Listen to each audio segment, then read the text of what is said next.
हाँ, ध्यान दीजिए बच्चों, पिछले टर्म में मैंने आपको नाउन क्लास का प्रयोग करके सिंपल वाक्यों को एक कॉम्प्लेक्स वाक्य में जोड़ना बताया, उसके डिफरेंट टाइप्स ऑफ एग्जांपल्स बताए। इसके बाद एडजेक्टिव क्लास का प्रयोग करके सिंपल वाक्यों को एक कॉम्प्लेक्स वाक्य में जोड़ना बताया, उसके भिन्न भिन्न प्रकार के एग्जाम्पल बताए।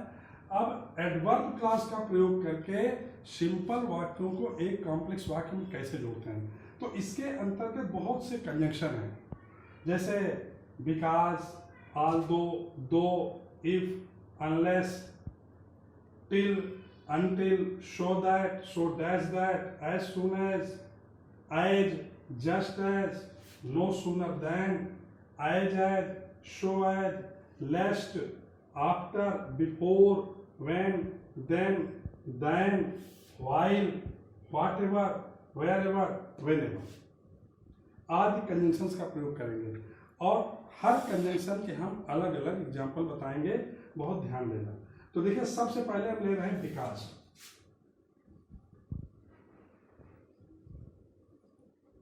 और बिकॉज का मतलब मालूम है, ये रीजन शो करता है, कारण।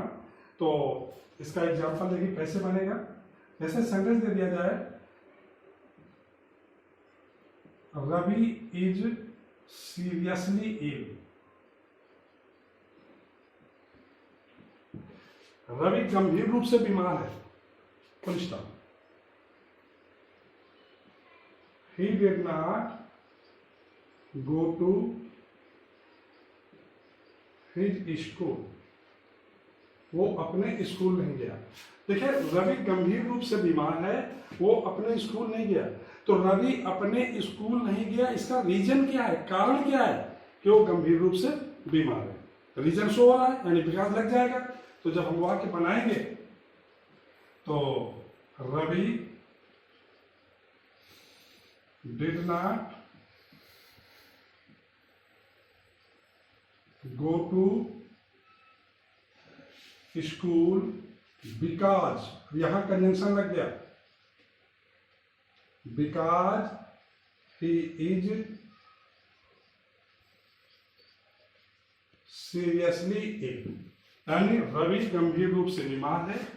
रवि अपने स्कूल नहीं गया क्योंकि वो गंभीर रूप से बीमार है। देखिए, इस सेंटेंस में हम एज का भी प्रयोग कर सकते हैं, क्योंकि एज भी रीजन शो करता है। कौन सा? As Ravi seriously comma he did not go to his school. एक एग्जांपल इसका हम और दे रहे हैं, जैसे he did many acts of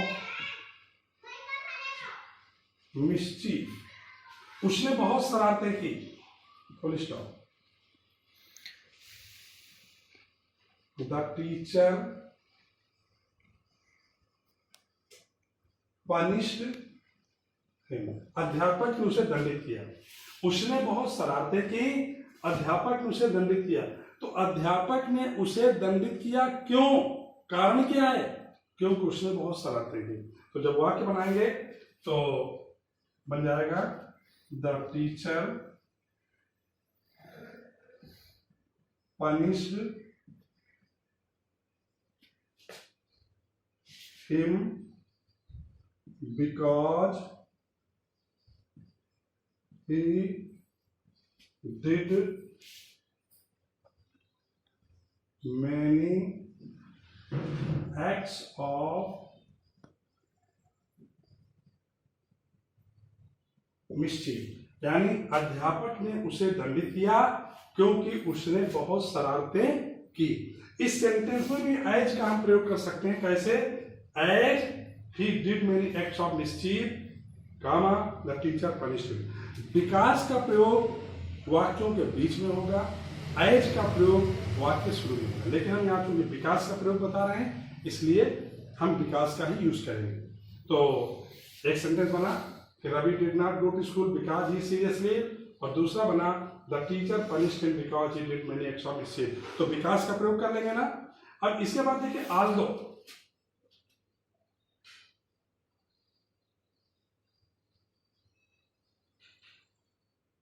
देखिए, ऑल्दो और दो, इन दोनों का एक ही मतलब है। यद्यपि कहीं कहीं आपको ऑल्दो लिखा हुआ मिलेगा, कहीं पर 2 लिखा हुआ मिलेगा, कंफ्यूज मत होना। और आल्दो का मतलब होता है यद्यपि, यानी ये जब दोनों सेंटेंस एक दूसरे के एडवर्स होते हैं, कंट्रास्ट, विरोधाभास में होते हैं, तब हम आल्दो का प्रयोग करते हैं। जैसे सेंटेंस है, ध्यान देना जरा, ही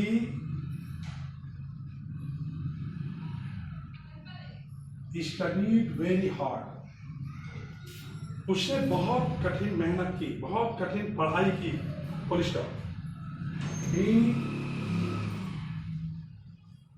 failed in the annual exam, वह वार्षिक परीक्षा में फेल हो गया। तो देखिए जरा, उसने बहुत कठिन पढ़ाई की, बहुत मेहनत से पढ़ाई की, तो उसे क्या होना चाहिए, उसे पास होना चाहिए। लेकिन हुआ क्या, he failed in the annual exam, यानी रिजल्ट विरोधाभास में है, यानी सेंटेंस दोनों एक दूसरे के एडवर्स हैं। तो जब दोनों सेंटेंस एक दूसरे के एडवर्स हो, विरोधाभास में हो, तो आल्दो या दो, दोनों कंजंक्शन यूज हो सकते हैं। कैसे यूज करेंगे, आल्दो, और हम ब्रैकेट में 2 भी लिखे दे रहे हैं, क्योंकि दोनों का सेम मतलब है। जो मतलब आल्दो का वही मतलब 2 का, कंफ्यूज मत होना। तो although he studied very hard, clear. Comma लगा के अगला जोड़ देंगे, he failed in the annual exam. एक चीज जरा यार ध्यान दीजिए, यद्यपि उसने बहुत कठिन अध्ययन किया, फिर भी वो वार्षिक परीक्षा में फेल हो गया। अगर यही सेंटेंस हमको सिंपल में बनाना होता तो कैसे बनाते।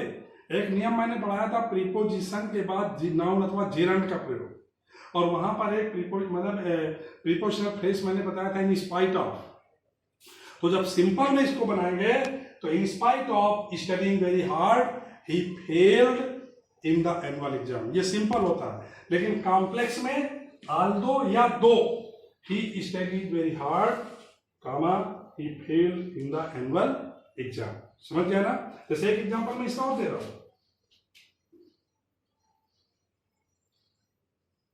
जैसे सेंटेंस है, ही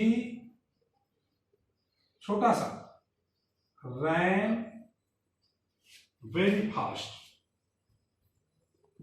वो बहुत तेज दौड़ा, full stop. Lost the race, यानी वो बहुत तेज दौड़ा, वह रेस हार गया। जब वो बहुत तेज दौड़ा तो उसे रेस जीतना चाहिए, लेकिन रिजल्ट क्या आया, तो रेस हार गया। यानी रिजल्ट विरोधाभास में है, दोनों सेंटेंस एक दूसरे के एडवर्स हैं, कंट्रास्ट में है, इसलिए आल्दो या दो का प्रयोग कर देंगे। तो जब इसको भी हम बनाएंगे कॉम्प्लेक्स में, तो आल्दो, हम 2 भी लिखे दे रहे हैं यहां पर ब्रैकेट में 2, ही ran very fast, comma, he lost the race। यद्यपि वो बहुत तेज दौड़ा, फिर भी वो रेस हार गया। एक चीज ध्यान देना, जब वाक्य में आल्दो का प्रयोग हो जाएगा तो फिर बीच में कोई भी कंजंक्शन नहीं लगेगा, यानी बट नहीं लगेगा। आल्दो के साथ कभी बट का प्रयोग नहीं होता, येट का प्रयोग कर सकते हैं। सिंटैक्स में पूछा जाता है, दे दिया गया, although he ran very fast but he failed in the exam but he lost the race. तो आल्दो के साथ कभी बट का प्रयोग नहीं होगा, आल्दो के साथ येट का प्रयोग हो सकता है। अगर ये बात तुम्हें सिंपल में बनाना होता तो कैसे बनाते, इन spite of running very fast, बहुत तेज दौड़ने के बावजूद लॉस्ट द रेस, वो रेस हार गया। ये हो गया सिंपल। लेकिन कॉम्प्लेक्स में आल्दो या दो, he ran very fast, comma, he lost the race. एक एग्जांपल इसका और देखिए, जैसे वाक्य दे दिया जाए, ही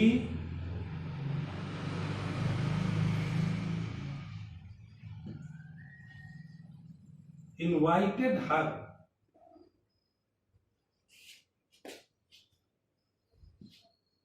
to the party. Full stop. She did not come.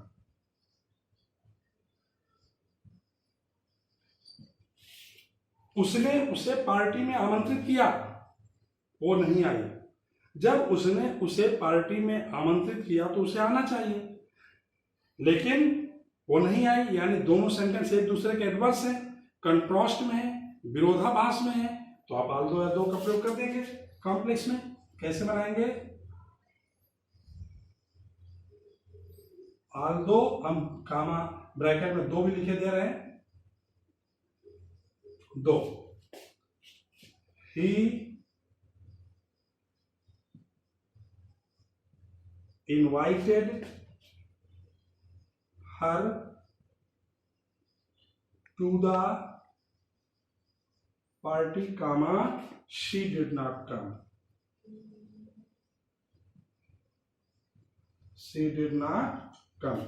तो बन गया सेंटेंस यद्यपि, हाल दो या दो।